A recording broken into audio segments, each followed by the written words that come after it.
के मंके thank you. बिस्मिल्लाहिर्रहमानिर्रहीम। तमाम नाजरीन, फ्रेंड्स एंड वेल विशर्स, आपको अली भाई का पुरखुलूस सलाम पहुँचे। जायके मन के आपका अपना पसंदीदा यूट्यूब कुकिंग चैनल आप सब दोस्तों को खुशामदीद कहता है।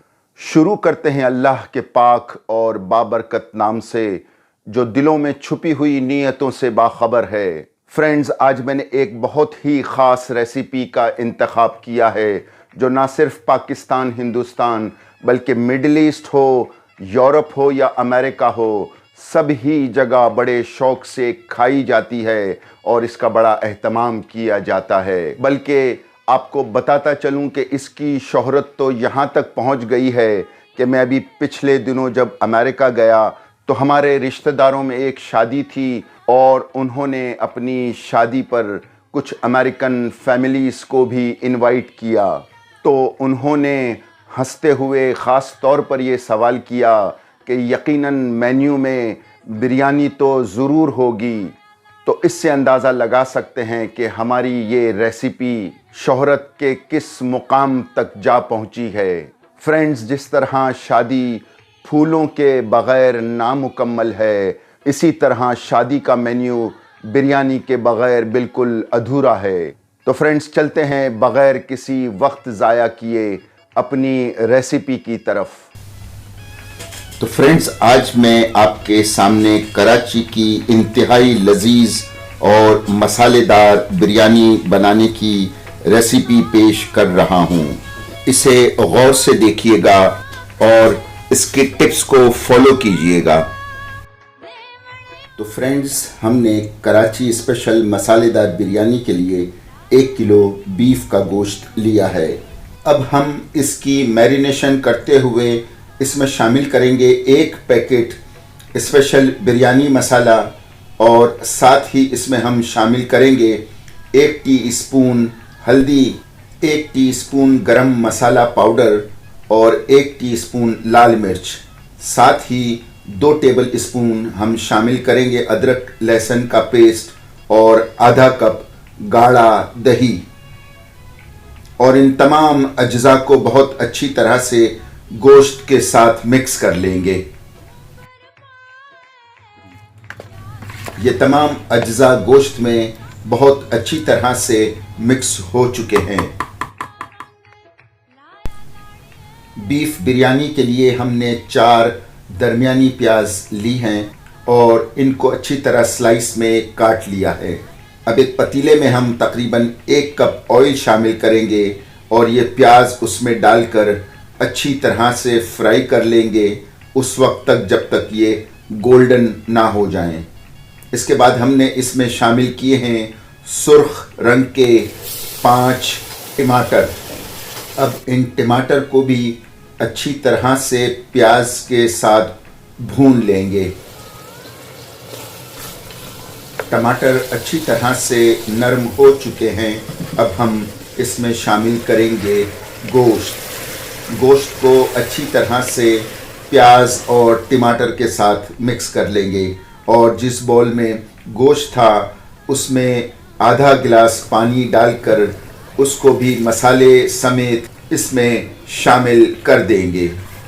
मिक्स करने के बाद अब हम लिड से कवर करके तकरीबन 1 घंटे तक हल्की आंच पे गोश्त को पका लेंगे। हमारा गोश्त गल चुका है। अब हम इसमें शामिल करेंगे 6 आलू जिसको मैंने 2-2 हिस्सों में काट लिया है।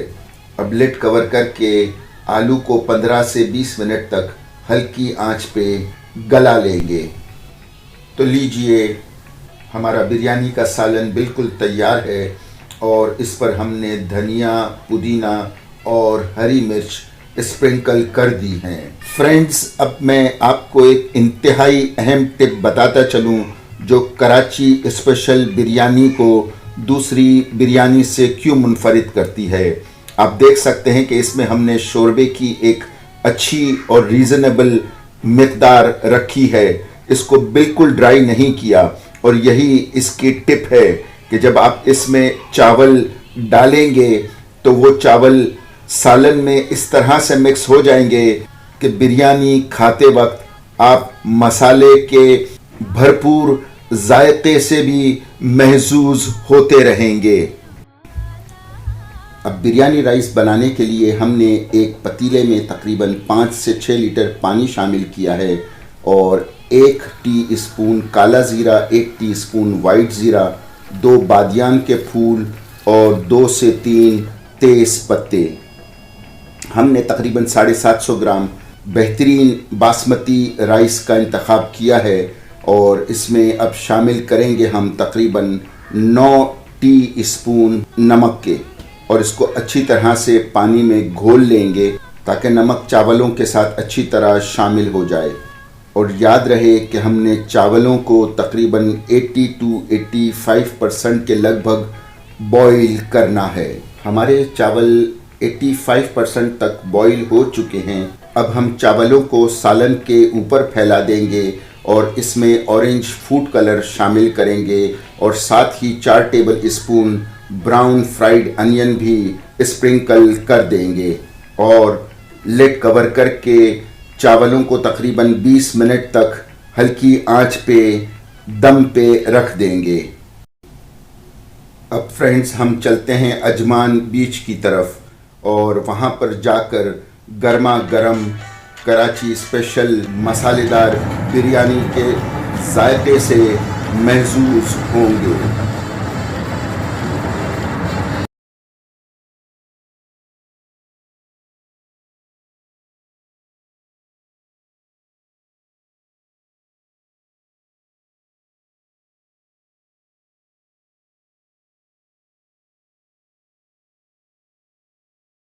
तो नाजरीन आप देख सकते हैं कि हमारी गर्मा गर्म बिरयानी जिसमें से भाप के गरम गरम धुएं उठ रहे हैं, हम सब इसे रायते और कचुम्बर के साथ खाने के लिए बेताब हो रहे हैं।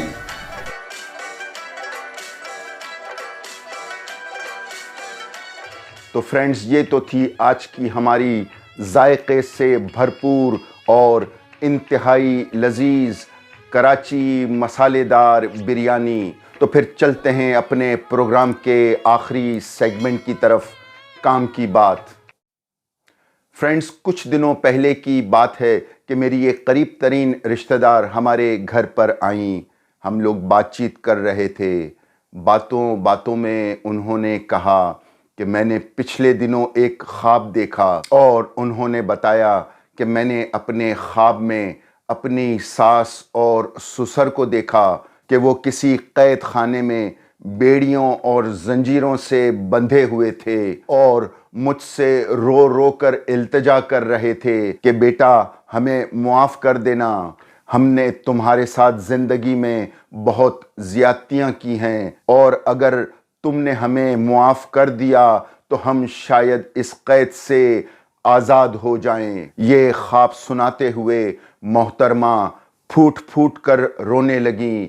उनके आंसू उनकी सच्चाई का दिफा कर रहे थे। गो कि हम पहले से ही उनके मुतालिक बहुत सी बातें जानते थे।